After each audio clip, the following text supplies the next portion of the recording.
Hello everyone. Welcome to the एक्जिया IAS academy. तो चलिए देखते हैं कौन से इम्पोर्टेंट न्यूज़ आर्टिकल हैं जो रेलेवेंट रहेंगे एग्जाम पर्सपेक्टिव से। तो इस डिस्कशन में मैं आपको हर आर्टिकल का समरी बताऊंगा और चीज़ों को इन ब्रीफ समझाने की कोशिश करूंगा। इसी के साथ कौन से पॉइंट से एग्जाम में क्वेश्चन पूछा जा सकता है या फिर किस तरीके से जो डिफरेंट आइडिया से क्वेश्चन बनता है वो बताने की कोशिश करूंगा। ये जो भी एनालिसिस है बेस्ड है UPSC as well as different state PCS का जो ऑफिशियल सिलेबस है उसके हिसाब से है। उसमें जो की आइडियाज हाईलाइट की गई है वो सभी चीजें हम इसमें इंक्लूड कर रहे हैं। और इसी के साथ पास्ट ईयर का जो क्वेश्चन पेपर रहा है प्री और मेंस का across UPSC and different state PCS, तो उसमें किस तरीके का ट्रेंड रहा है, कौन सी चीजें पूछी जाती है, किस तरीके से पूछी जाती है, उसके हिसाब से हम चीजें आपको बताएंगे।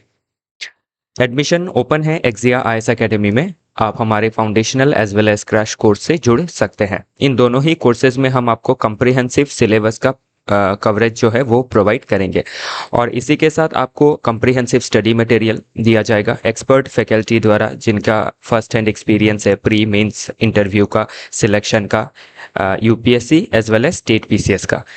तो वैसे फैकल्टी आपको पढ़ाएंगे। रेगुलर टेस्ट आपको दिया जाएगा before pre and mains. One on one mentoring के तहत आपके जितने भी डाउट हैं उनको कैटर किए जाएंगे। इन हाउस लाइब्रेरी में आप जुड़ सकते हैं, इसके ज़रिए आप अपना प्रिपरेशन और अच्छे तरीके से कर सकते हैं। फर्दर चीज़ों को डिटेल में जानने के लिए आप कांटेक्ट कर सकते हैं ऑफिशियल नंबर 6002417488 नंबर पे। तो चलिए देखते हैं आज का पहला आर्टिकल।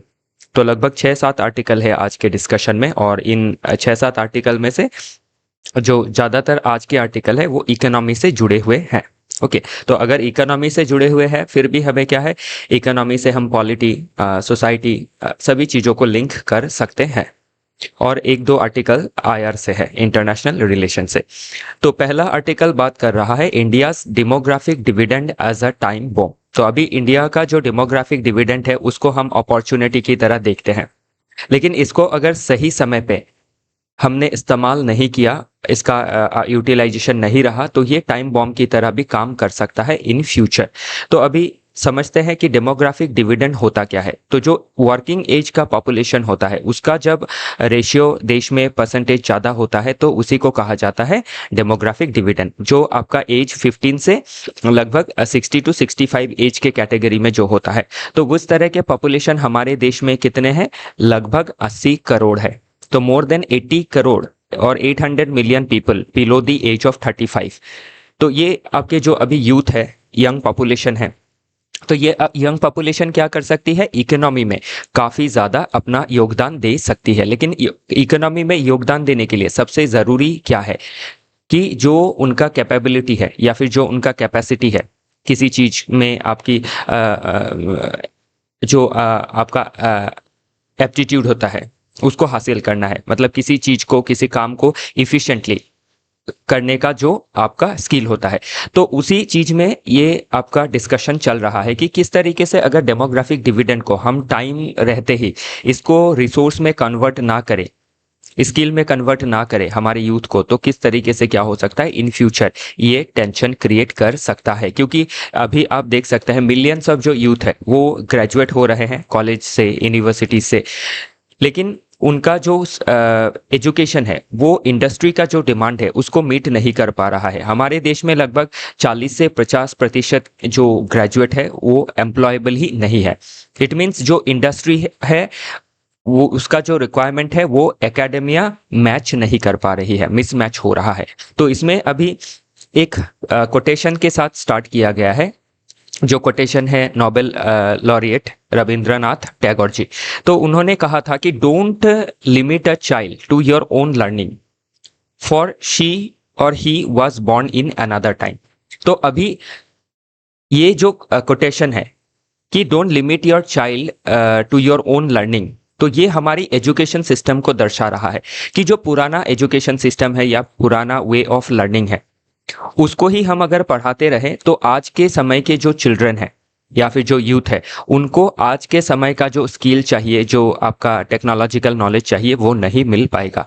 और जबकि हमारा एजुकेशनल सिस्टम क्या कर रहा है, अभी भी जो रोट लर्निंग है एग्ज़ाम लिखना या फिर एग्ज़ाम में पास करने का प्रेशर लेना, एक अच्छा सर्टिफिकेट लेना, ओके। लेकिन उसमें स्किल हो ना हो वो बात की बात है। तो वो उस चीज़ को इसमें आपका हाईलाइट किया गया है कि आज के समय पे हम अगर देखें, India's education system is outdated और हम we are preparing our student for jobs that are rapidly disappearing और इवॉल्विंग। तो ऐसे चीज़ों को हम पढ़ा रहे हैं, ऐसे स्किल्स दे रहे हैं जो डिसअपियर होने वाले हैं। क्यों डिसअपियर होने वाले हैं? Because of fast rising technology या फिर टेक्नोलॉजिकल जो इमर्जिंग टेक्नोलॉजीज है, like artificial intelligence, blockchain technology, robotics, nano technology. तो ये क्या कर सकती है, जो इमर्जिंग टेक्नोलॉजी है आपके हमारे जो वर्ल्ड के, ओके, सिर्फ इंडिया का डेटा नहीं दिया, वर्ल्ड का बारे में कहा है कि 70% जो करंट जॉब है ग्लोबली विल बी इम्पैक्टेड। और इसी में से क्या है, आपके 30% जो टास्क है कंप्लीटली ऑटोमेटिक हो जाएंगे, जिसमें किसी इंसान का कोई इंटरफेरेंस नहीं चाहिए, मतलब जॉब लॉस होने वाला है।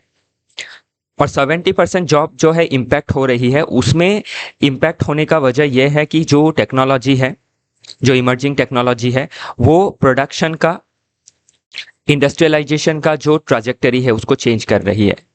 तो जो रिक्वायरमेंट है आज के समय पे वो है स्किल्ड यूथ का। और वो भी कैसे स्किल यूथ का, जो करंट टेक्नोलॉजी के साथ क्या कर सके, इंटरैक्ट कर सके। तो जो टेक्नोलॉजिकल शिफ्ट है भाया एआई, जो चेंजिंग वर्ल्ड में हम देख रहे हैं, जॉब मार्केट में देख रहे हैं, तो इसीलिए ज़रूरी क्या है, करिकुलम जो है स्कूल का, कॉलेजेस का, उसको अपडेट करना काफ़ी ज़रूरी है। और उसी के साथ up skill, cross skill, reskilling करना काफ़ी ज़रूरी है। नहीं तो क्या है, आपकी increasing under threat of becoming a liability. तो ये जो हमारी आज के समय पे हम जिसको रिसोर्स की तरह देख रहे हैं, वो लाइबिलिटी में तब्दील हो जाएगा। तो जो गैप है between education and real world skills and degrees, उसको हमें एम्प्लॉयबल बनाना काफ़ी ज़रूरी है। और अगर नहीं बनाया गया तो ये आपका डिजास्टर क्रिएट करेगा। तो अभी हर साल मिलियंस ऑफ ग्रेजुएट प्रोड्यूस होते हैं। और इवन इसमें एक चीज ये बताई गई है, एक इशू, कि जो ग्रेजुएट्स है वो आपके सोशल साइंस के ग्रेजुएट हो या फिर स्टेम के ग्रेजुएट है, साइंस, टेक्नोलॉजी, इंजीनियरिंग, मैथमेटिक्स हो या फिर मेडिसिन के ग्रेजुएट्स हो, उनके अंदर भी अनएम्प्लॉयबिलिटी देखी जा रही है। क्यों? क्योंकि जो इमर्जिंग टेक्नोलॉजीज है उसके साथ अलाइंड नहीं हो रहा है जो एजुकेशन या फिर जो एकेडमी एजुकेशन प्रोवाइड कर रही है। सो इसीलिए gap between academy and education industry requirement के बारे में इसमें क्रिटिसाइज किया गया है। और डिफिकल्टी हो रही है finding talent with right skill. इसी के साथ आपका अकॉर्डिंग टू मैककेंसी के जो रिपोर्ट है उसके हिसाब से आपके 7 out of 10 Indians jobs are at risk by 2030। तो 10 लोगों में से 7 लोग अपना जॉब खो देंगे। तो इसीलिए ज़रूरी क्या है कि हम स्किल को प्रायोरिटाइज करें, और वो स्किल जो नीड ऑफ द आवर है, जो अभी के समय पे चाहिए। आउटडेटेड इरेलेवेंट स्किल नहीं लेना है जो आज के समय पे स्कूल्स में दिया जाता है। तो अभी इसमें स्पेशली हाई स्कूल लेवल पे आपकी ये डेटा बताई गई है कि आपका एक मिंडेलर कैरियर अवेयरनेस सर्वे हुआ था फ्रॉम 2022। रिवील हुआ है उसमें कि 93% of Indian students between class 8 to 12 are aware only of 7 career option, जैसे कि डॉक्टर, इंजीनियर, लॉयर, टीचर, इस तरह के कैरियर ऑप्शंस को लेके ही सिर्फ अवेयर है, सिर्फ 7 कैरियर ऑप्शन। जबकि जो मॉडर्न इकोनॉमी है वो ओवर 20,000 कैरियर पाथ को दर्शाती है। तो ओवर 20,000 कैरियर हम उसमें चूज कर सकते हैं।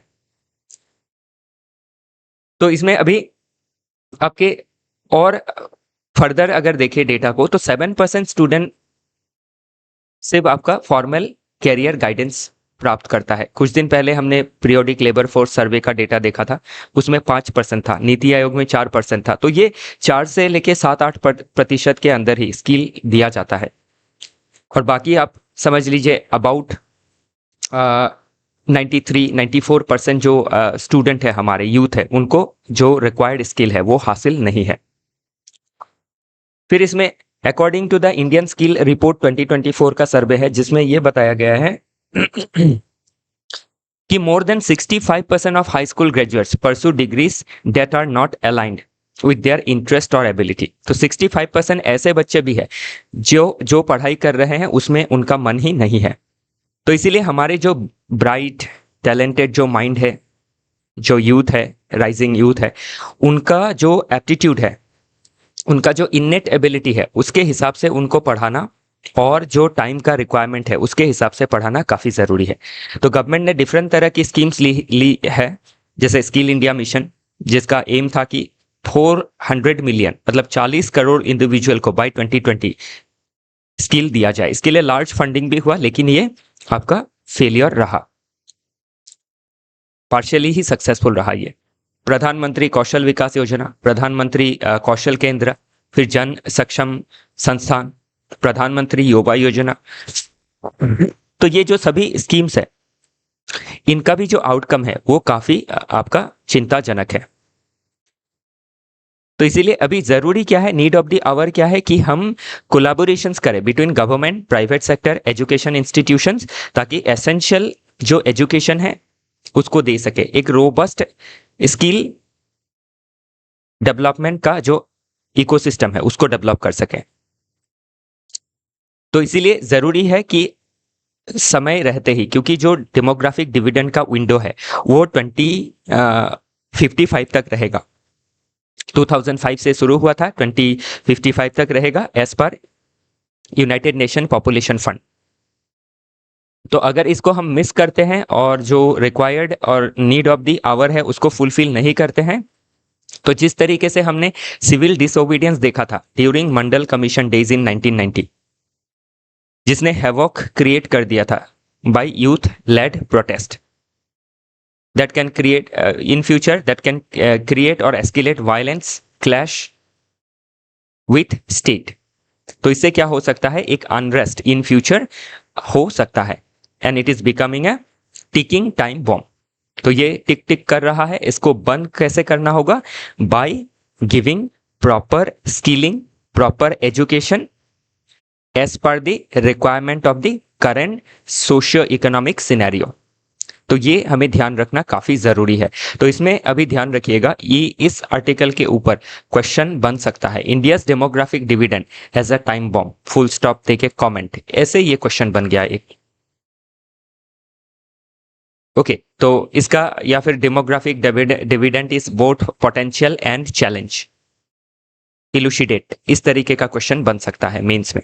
तो ये इसमें पूरा डेटा मेंशन किया गया है। इस आर्टिकल से आप पूरा डेमोग्राफिक डिविडेंड हमारे एजुकेशन सिस्टम को भी समझ सकते हैं। तो जो इसी के साथ और एक आप चीज मेंशन कर सकते हैं कि जो न्यू एजुकेशन पॉलिसी है उसको टाइम बाउंड तरीके से आगे बढ़ाना काफी जरूरी है। ध्यान रखिएगा, नेक्स्ट इसमें आपका एक्सप्लेनेशन दिया गया है बेटर तरीके से, ताकि चीजों को आप अभी आपने एक आइडिया तो लिया ही है, बाकी इसको पढ़ेंगे तो चीजें और बेटर आपको समझ में आएंगी।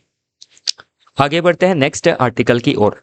सो इंडिया स्वदेशी विल। तो अभी ध्यान रखिएगा कि करंट टाइम में हमारा देश मैन्युफैक्चरिंग में, इंडस्ट्री में एंड डिफरेंट अदर जो सेगमेंट है उसमें सेल्फ रिलायंस का जो नारा है वो दे रहा है। For example make in India, vocal for local, आत्मनिर्भर भारत। तो इस तरीके के जो आपके हमारे इनिशिएटिव्स है, और उसी के साथ लेटली स्वदेशी के ऊपर ध्यान देना कि जो मैन्युफैक्चरिंग करेंगे हम स्वदेशी करेंगे और हमारे देश में करेंगे। और लेकिन इसमें ध्यान रखिएगा, ये नहीं कहा गया है कि 100% कंपोनेंट इंडियन ही होना पड़ेगा। आज के ग्लोबलाइज वर्ल्ड में हम वो एक्सपेक्ट नहीं कर सकते हैं कि आपके डिफरेंट जो इंटरमीडिएट गुड्स है वो हमारे देश में नहीं है तो हमें कहीं और से लाना पड़ेगा। इसी के साथ हमारे जो कैपिटलिस्ट है, इसके अलावा भी जो फॉरेन डायरेक्ट इन्वेस्टमेंट है उसको भी हमें अट्रैक्ट करना पड़ेगा, ताकि हम क्या कर सके, इंडिया में आपका मेक कर सके, चीजों को मैन्युफैक्चर कर सके। Make in India, make for India and make for the world. तो उससे क्या होगा, हमारे देश की जो अर्थव्यवस्था है वो तो आगे बढ़ेगी ही, जीडीपी का ग्रोथ होना, फिर आपके जो एम्प्लॉय है उनके इनकम में ग्रोथ होना, स्टैंडर्ड ऑफ लिविंग का बढ़ना। तो अभी जो हमने प्रॉब्लम देखा था कि स्किल की वजह से बहुत सारे टेंशन है, आपके स्किलिंग नहीं है या फिर आपके जो टेक्नोलॉजिकल चेंजेस हो, तो उस हिसाब से हमें क्या करना पड़ेगा, अपने देश में डेवलपमेंट को लाना जरूरी रहेगा। तो वही चीजें इसमें मेंशन की गई है।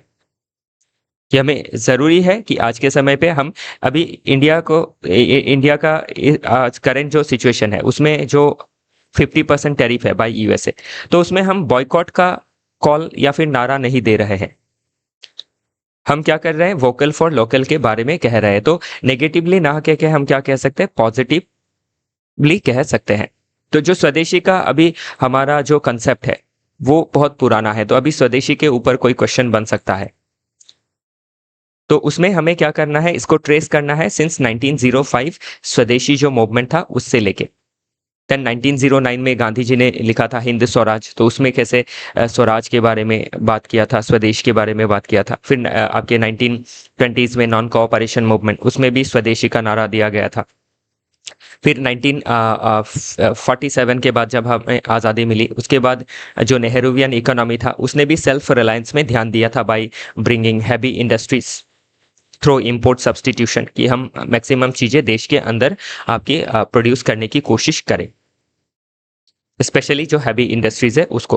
फिर 1960s के आपके एंड तक ग्रीन रेवोल्यूशन।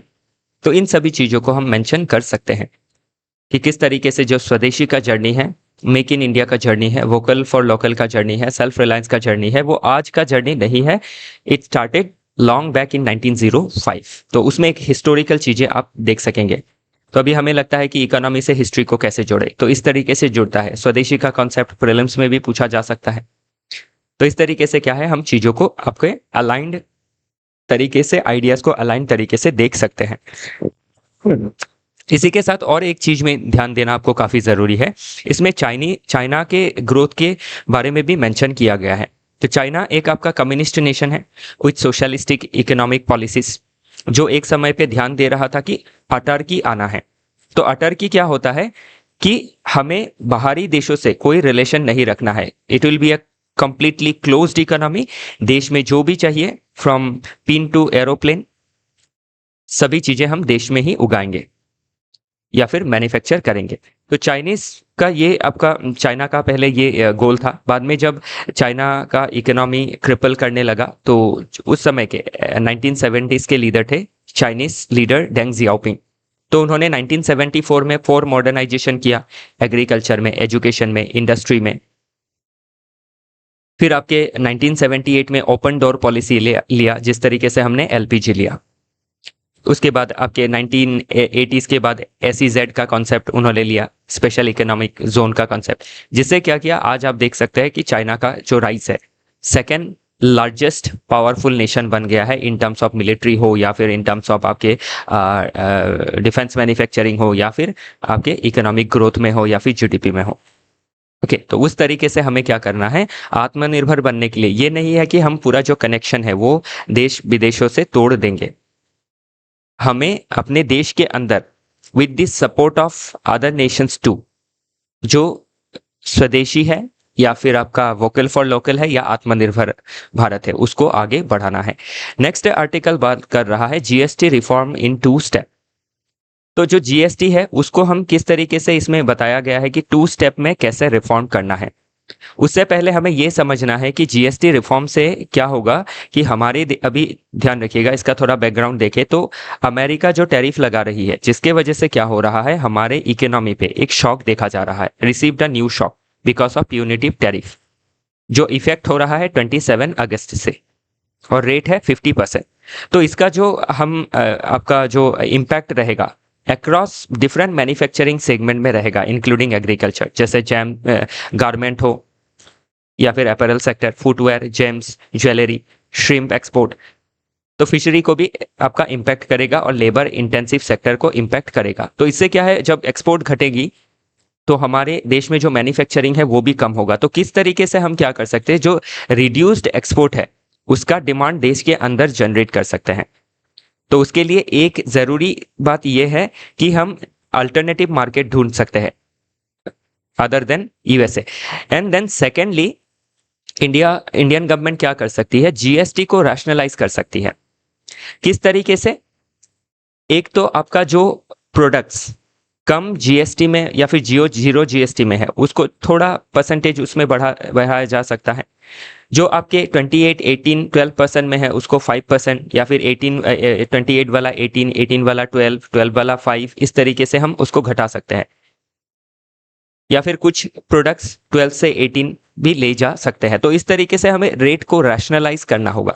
जब रेट रैशनलाइज हो जाएगा तो शॉर्ट टू मीडियम टर्म में क्या होगा, देश में जो आपका डिमांड है वो जनरेट हो जाएगा, गुड्स और सर्विसेज का जो प्राइस है वो घटेगा, तो उससे देश के अंदर ही कंजम्पशन जो है वो बढ़ेगी। तो स्टिम्युलेट टू डोमेस्टिक डिमांड, तो रैशनलाइज करना है रेट को, स्ट्रक्चर को। ओके, तो इससे क्या है, आपके जब कंजम्पशन देश में बढ़ेगा, तो अभी इससे एक प्रॉब्लम ये रहता है कि अगर कंजम्पशन जीएसटी घटाया तो गवर्नमेंट को टैक्स रेवेन्यू का नुकसान झेलना पड़ेगा। नो डाउट जीएसटी से कलेक्शन कम होगा, लेकिन प्रोडक्शन बढ़ेगा तो different other sorts of taxes like corporate tax हो या फिर इनकम टैक्स हो, वो भी तो बढ़ेंगे, उससे भी तो कमाई हो सकती है।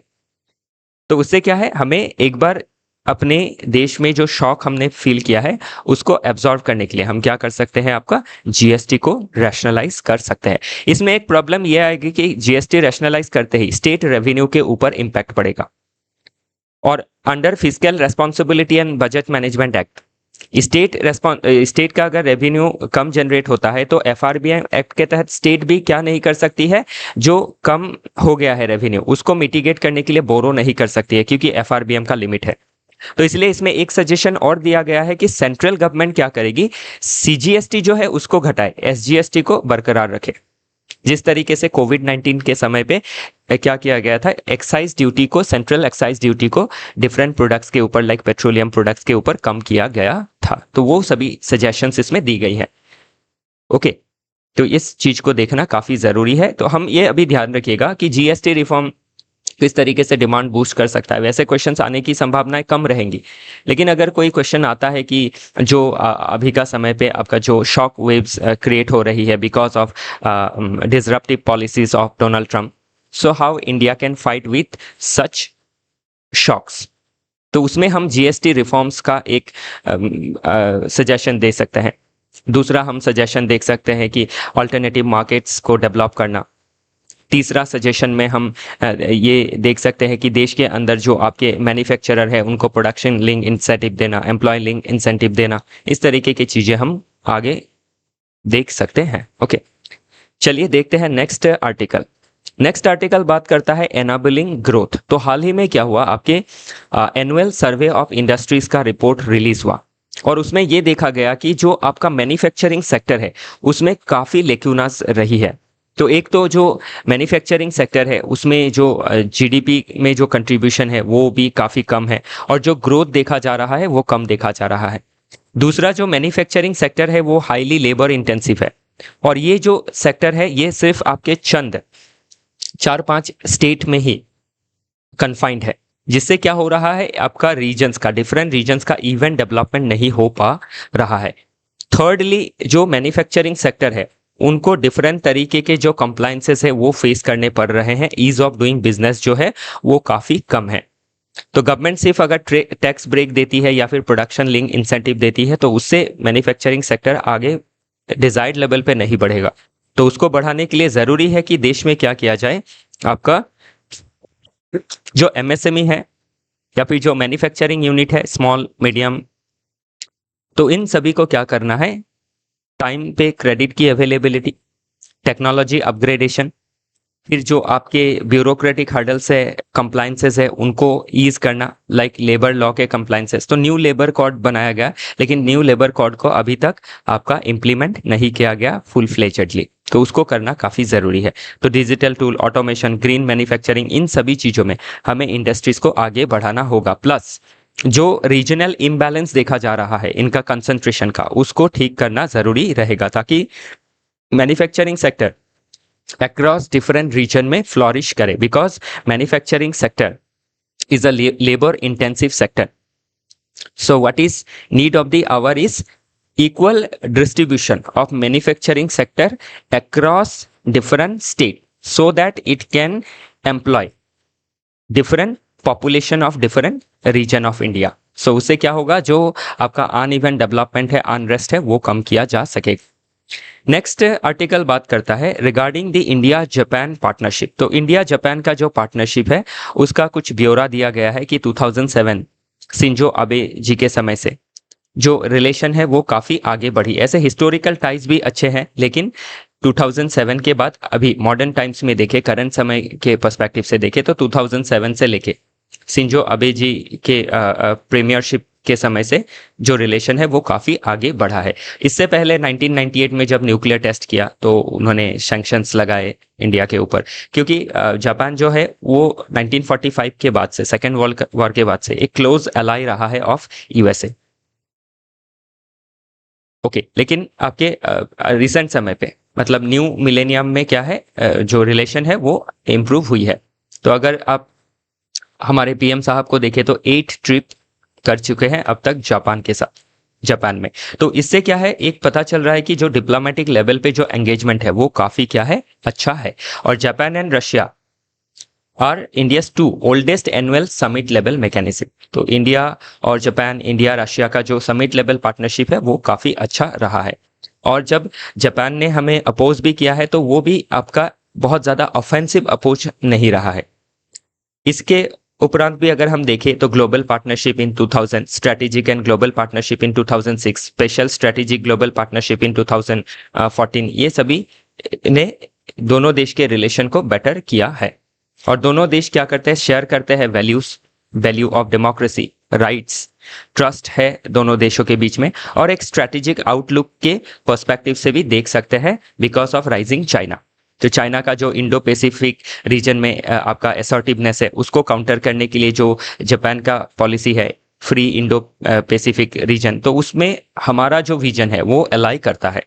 और इसी के साथ हमारा जो एक्ट ईस्ट पॉलिसी है, लुक ईस्ट पॉलिसी से जब एक्ट ईस्ट पॉलिसी हुआ इन 2014, तो उसमें हमें सेपरेटली हमने क्या किया, जापान, साउथ कोरिया, ऑस्ट्रेलिया, इन जैसे जो पैसिफिक ओशन के नेशंस है उनमें ध्यान दिया। उसमें एक जापान भी है आपके। और इसी के अलावा भी देखें तो जो जापान है वो largest oversee development assistance donor है, वो चाहे क्रिटिकल इंफ्रास्ट्रक्चर डेवलपमेंट के सेगमेंट में हो या फिर ह्यूमन डेवलपमेंट के सेगमेंट में ही क्यों ना हो।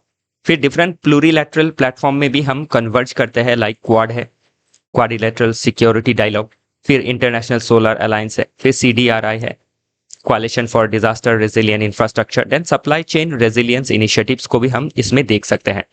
फिर आपके joint declaration on security cooperation 2008, defence cooperation exchange MOU in 2014, information protection agreement 2015, इन सभी चीज़ों को हम आगे बढ़ा सकते हैं या फिर देख सकते हैं एग्जाम्पल के तौर पे लिख सकते हैं। एक्सरसाइज में जो मिलिट्री एक्सरसाइज है उसमें हम मालाबार एक्सरसाइज को देख सकते हैं विद USA एंड ऑस्ट्रेलिया। फिर मिलान है जो मल्टीलैटरल नेवल एक्सरसाइज है। फिर GMEX है जो बायलैटरल है, इंडिया और जापान के बीच ही होता है। फिर धर्म गार्जियन आर्मी एक्सरसाइज है। तो ये चीजें प्रीलिम्स में पूछी जा सकती है और मेंस में जब पूछा जाता है तो आपको इन पॉइंट्स के हिसाब से आंसर देना है कि old ties, shared visions, then आपके रेल्म ऑफ कोऑपरेशन में डिफेंस एंड सिक्योरिटी में एक्सरसाइज क्या है, डायलॉग मैकेनिज्म्स क्या है, तो 2+2 डायलॉग मैकेनिज्म है। फिर ट्रेड एंड इन्वेस्टमेंट में जो है बायलैटरल ट्रेड काफ़ी अच्छा है दोनों देश के बीच में, नो डाउट हमारे फेवर में नहीं है फिर भी अच्छा है। इन्वेस्टमेंट में जापान 5th लार्जेस्ट इन्वेस्टर्स है in India, 5th largest FDI आता है जापान से। और इंडिया के भी 100 से भी ज़्यादा जो कंपनीज है वो आपके जापान में काम कर रही है और अराउंड 1400 जापानीज कंपनीज इंडिया में वर्क कर रही है। फिर आपका इमर्जिंग फोकस एरियाज अगर देखें तो digital cooperation, semiconductor, startup, clean energy, supply chain resilience, industrial competitiveness, skill development, इन सभी चीज़ों को हम देख सकते हैं। फिर focus on semiconductor, critical minerals, AI, telecommunication, clean energy, इन सभी को भी हम देख सकते हैं। फिर आपके bilateral energy partnership in hydrogen renewable energy project. Next है डेवलपमेंट एंड इंफ्रास्ट्रक्चर में अगर देखें तो जो ऑलरेडी मैंने बताया कि ओवरसीज जो डेवलपमेंट असिस्टेंस है वो सबसे ज़्यादा आता है सिंस 1958, तो रिलेशन पहले से ही काफ़ी अच्छा है। फिर हाई स्पीड रेलवे में भी क्या है, जापान इंडिया को मदद कर रही है, स्पेशली आपका flagship Mumbai Ahmedabad high speed rail project और Ahmedabad Mumbai bullet train project. फिर आपके मल्टीलैटरल रीजनल कोऑपरेशंस को हमने ऑलरेडी कवर किया है। तो इससे क्या है, पूरा जापान का रिलेशन आपका इसमें कवर हो रहा है। चलिए देखते हैं लास्ट आर्टिकल। तो ये आर्टिकल असम स्पेसिफिक है, एपीएससी के पर्सपेक्टिव से पूछा जा सकता है। और इंडियन एक्सप्रेस में आया है तो पॉसिबिलिटी रहेगा कि जो आपके यूपीएससी के पेपर में भी प्रीलिम्स में पूछा जाए। जो आपकी अभी क्या होता है, जो डिफरेंट रीजन का हिस्ट्री है उसको काफ़ी अंडरमाइन किया जाता है। तो आज के समय पे क्या है, उसको लेके जो अवेयरनेस हुई है, तो उसके वजह से क्या है, ये सभी चीज़ें आपको पूछी जा सकती है। रीजनल क्वेश्चंस जो इंपॉर्टेंट है न्यूज़ में रही है वो पूछी जा सकती है। तो looking for Prithu the Assam king said to have defeated Bakhtiyar Khilji. तो अभी ये बख्तियार खिलजी कौन है, ये ही was general of invader Mohammad Ghuri. तो जो मोहम्मद घुरी था दिल्ली सल्तनत के समय में, तो मोहम्मद घुरी का ये कमांडर था बख्तियार खिलजी। और ये बख्तियार खिलजी 1206 ये आपके दिल्ली से होते हुए बंगाल में जो आपका ओडांटपुरी यूनिवर्सिटी था नालंदा, उसको बर्बाद करने के बाद आसाम की ओर ये आगे मार्च कर रहा था। तो उसी समय आपका जो बख्तियार खिलजी है उसका मुकाबला हुआ with king Prithu of Khen dynasty of Assam in 1206। और उसमें जो बख्तियार खिलजी जिसने आपके डिफरेंट रीजन को डिफीट करते हुए आगे बढ़ा था, उसको आसाम के उस समय के, आज के मॉडर्न आसाम, उस समय के कामरूप जो रीजन था, then Kamrup now modern Assam, तो उसके रूलर खैन डायनेस्टी के रूलर पृथु ने बख्तियार खिलजी को डिफीट किया। और जो डिफीट थी काफ़ी ह्यूमिलेटिंग थी। उसके बाद बख्तियार खिलजी ने काफ़ी बाद में कभी रिटेलिएट नहीं किया। तो इससे हम देख सकते हैं कि जो रीजनल आपके किंगडम्स थे, एंशियंट हिस्ट्री में हो या मेडिएवल में हो, तो वो किस तरीके से अपने रीजन का सोवरेनिटी को किस तरीके से प्रोटेक्ट कर रहे थे, असर्ट कर रहे थे। तो ये जो रीजनल हिस्ट्री है ये काफ़ी इंपॉर्टेंट रहेगा। और इसी के साथ जो आपके किंग पृथु जी का जो डिफीट किया आपके बख्तियार खिलजी को, तो वो चीज़ें कहाँ मेंशन की गई है, तो कानाई बोरोखी बुआ जो रॉक इंस्क्रिप्शन है नॉर्थ गुवाहाटी में, उसमें ये चीज़ें मेंशन है, लेकिन उसमें किंग पृथु का नाम मेंशन नहीं है। जो नाम मेंशन है वो है आपके जो पर्शियन क्रॉनिकल है तबाकत नसरी बाय मिनहाज सिराज, तो उसमें ब्रीथु नाम से मेंशन किया गया है। तो अभी ब्रीथु और आपके जो पृथु है वो सेम ही है ऐसा माना जाता है। बाकी different historians like Kanaklal Barua ji from Assam in his 1933 book early history of Kamarup, उन्होंने भी किंग पृथु के बारे में मेंशन किया है। और बाकी इसको लेके भी थोड़ा बहुत इसमें आपकी चर्चाएं हैं, डिफरेंट हिस्टोरियन ने डिफरेंट तरीके से इंटरप्रेट किया है, लेकिन ये चीज़ें हमें इतनी ज़्यादा ज़रूरी नहीं है। ये थोड़ा एकेडमिक या फिर स्कॉलिस्टिक पर्पस से ज़रूरी रहेगा। बाकी जो ज़रूरी चीज़ है इसमें मैंने मेंशन की है। बाकी और एक चीज़ इसमें मेंशन किया गया है, मुगल आर्मी, जो आपके मुगल आर्मी के कमांडर थे लासित बोरफुकन जी, उन्होंने किस तरीके से मुगल को परास्त किया था इन 1671, उसके बारे में भी मेंशन किया है। तो लासित बोरफुकन जी के बारे में हम बहुत ज़्यादा पढ़ते हैं मेडिएवल हिस्ट्री में, लेकिन पृथु जी का जो इमरजेंस है वो रिलेटिवली रिसेंट है। तो इसीलिए क्या करना है, जो भी आपके शूरवीर थे उस समय के, ब्रेव हमारे राजास थे, लीडर्स थे, उनके बारे में हमें जानना काफ़ी ज़रूरी है। इससे पता चलता है कि हमारा पास्ट कैसा था, उस समय हम कितने इंडिपेंडेंट थे, कितने सोवरन थे, कितने पावरफुल थे, उस समय की पॉलिटी, इकोनॉमी, सोसाइटी किस तरीके की थी। ओके, तो इसी के साथ आज का जो डिस्कशन है वो समाप्त होता है। कल फिर मिलेंगे डिफरेंट आर्टिकल के साथ। आज के लिए इतना ही।